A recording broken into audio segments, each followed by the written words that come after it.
Hi everyone, welcome back to the official UndertheChristmasTree.co.uk YouTube channel.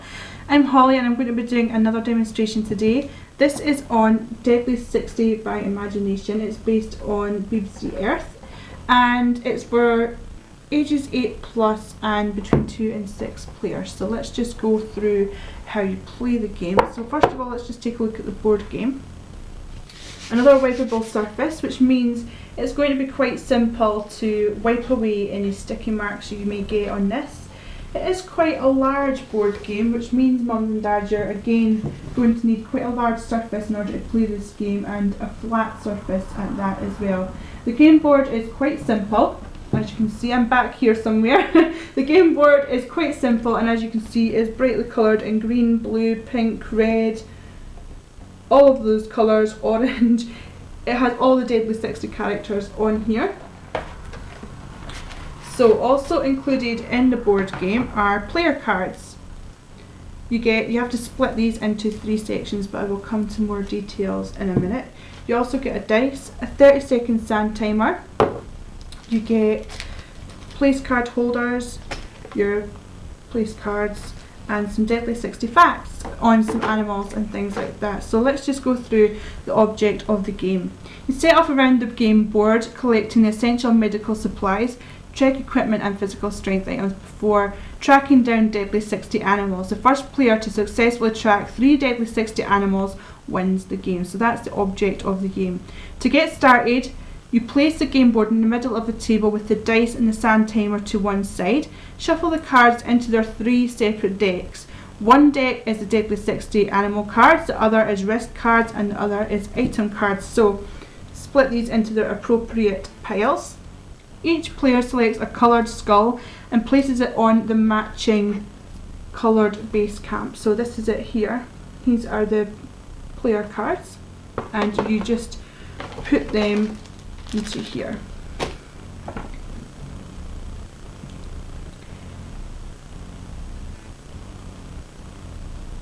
Players move around the board along the paths in any direction, but may not return to the space they just occupied. When a player has collected the correct number and type of item cards as marked on their Deadlist 60 animal card, they must make their way to the clearing in the centre of the board, where they will attempt to track down their animal.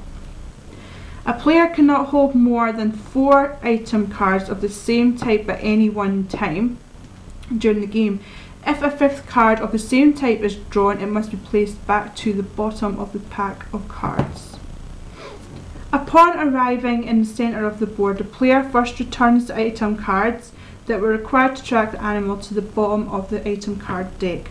When everyone is ready, the sand timer is turned over and the player has 30 seconds in which to roll the dice as many times as they can, adding up their score as loud as they go.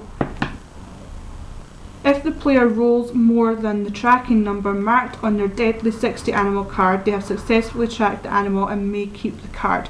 So if you roll this dice 40 times and your amount's up to 40, but you were only supposed to get 38, you win because you've gone over that.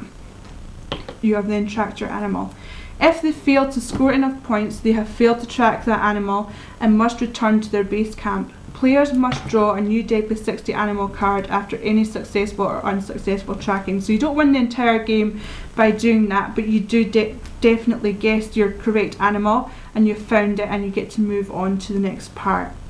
The item spaces, the blue skulls. If a player lands on an item space marked with a blue skull, they must first roll the dice to determine if they can collect an item card. If they roll an even number, they must pick up an item card and place it in front of them.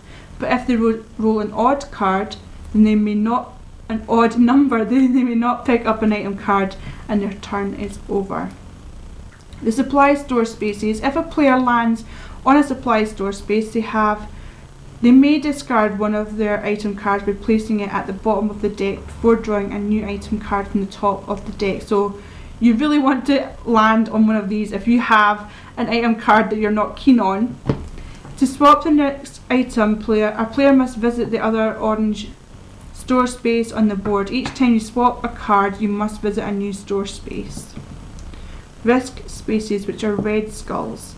If a player lands on a risk space marked with a red skull, they must pick up a risk card. The player reads aloud the short predicament written on the card along with the dice challenge. Every card has different predicaments and dice challenges. The player must now roll the dice to discover if the risk paid off or failed. Medical station spaces. If a player is directed to a medical station, they may only leave if on their next turn they roll an even number. A player stays at the medical station recovering until they roll an even number. So if you roll 2, 4, 6, you're fine, you can move on, but if you roll 1, 3 or 5, I'm afraid you have to stay where you are. Winning the game. The first player to track 3 deadly 60 animals and make it back to their base camp successfully wins the game and is deemed the best deadly 60 tracker until the next game. So that's how you play the game, the aim of the game, and how to explain the whole thing.